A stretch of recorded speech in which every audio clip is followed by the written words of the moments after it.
Kung meron kayong camera 360 mga boss, problema nyo kung paano i-set up yung mga camera nyo sa motor nyo. Ganito lang yung gawin yung mga boss.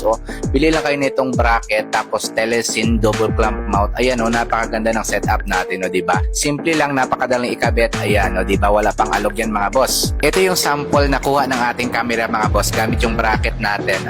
Diba? Napaka-solid yan mga boss. Diba? Walang alog yan. Ang kagandahan kasi dito mga boss, heavy duty na siya, may kabigatan din siya. At ayan naro-rotate din yan mga bossing. Depende na lang sa'yo kung paano mo i-set up yung camera mo. Bali yung ginawa ko kasi dito, bumili ako nitong side mirror bracket mga boss. Ayan. Tapos dyan ko ngayon kinaklamp yung ating Telesin double clamp mount. Ayan mga boss. Pero kung wala pa kayong bracket, pwede nyo namang i-mount yung ating Telesin clamp dito sa side mirror mga boss. Ayan Tapos ilagay nyo yung selfie stick nyo dito.